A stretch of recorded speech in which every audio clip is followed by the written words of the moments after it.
রাজধানীর এভারকেয়ার হাসপাতালে নেওয়া হচ্ছে দুর্বৃত্তদের গুলিতে গুরুতর আহত ইনকিলাব মঞ্চের মুখপাত্র ও ঢাকা ৮ আসনের সম্ভাব্য স্বতন্ত্র প্রার্থী শরীফ ওসমান হাদিকে।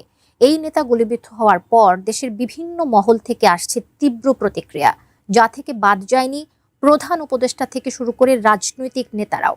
এবার গুলিবিদ্ধ হাদিকে নিয়েও প্রতিক্রিয়া জানিয়েছেন আস-সুন্নাহ ফাউন্ডেশনের চেয়ারম্যান শায়খ আহমদুল্লাহ ও জনপ্রিয় ইসলামী বক্তা মিজানুর রহমান আজহারি।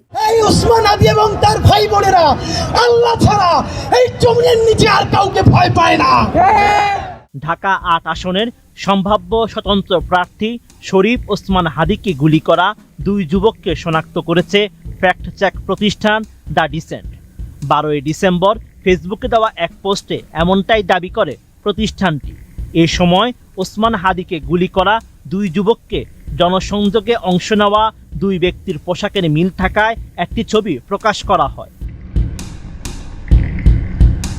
ফেসবুকে দ্য ডিসেন্ট জানায়, পুলিশের কাছ থেকে প্রাপ্ত সিসিটিভি ফুটেজ এবং ওসমান হাদির জনসংযোগের টিমের কাছ থেকে প্রাপ্ত দুটি ছবি বিশ্লেষণ করে তারা নিশ্চিত হয়েছে বাইক থেকে গুলি ছোড়া দুই ব্যক্তি আজ দুপুরে মতিঝিল ওয়াবদা মাদ্রাসা এলাকায় হাদির সঙ্গেই মাস্ক পরা অবস্থায় জনসংযোগে অংশ নিয়েছিল।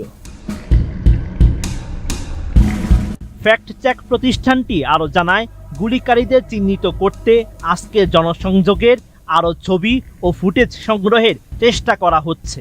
এদিকে ওসমান হাদি গুলিবিদ্ধ হওয়ার ঘটনায় তীব্র প্রতিক্রিয়া জানিয়েছেন জনপ্রিয় ইসলামী বক্তা ডক্টর মিজানুর রহমান আজহারি।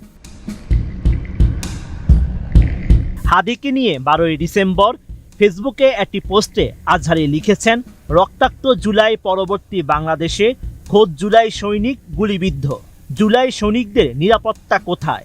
আমরা এমন আগ্রাসী ও রক্তাক্ত রাজনীতি চাই না।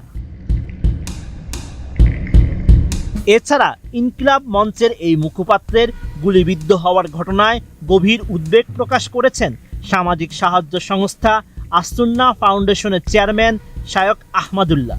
12 ডিসেম্বর ফেসবুকে দেওয়া এক পোস্টে এই উদ্বেগ প্রকাশ করেন আহমদুল্লাহ। ফেসবুকে আস-সুন্নাহ ফাউন্ডেশনের চেয়ারম্যান লিখেন, তরুণ রাজনীতিক ও অ্যাক্টিভিস্ট শরীফ ওসমান হাদি গুলিবিদ্ধ হওয়ার ঘটনায় আমরা গভীরভাবে উদ্বিগ্ন ও মর্মাহত।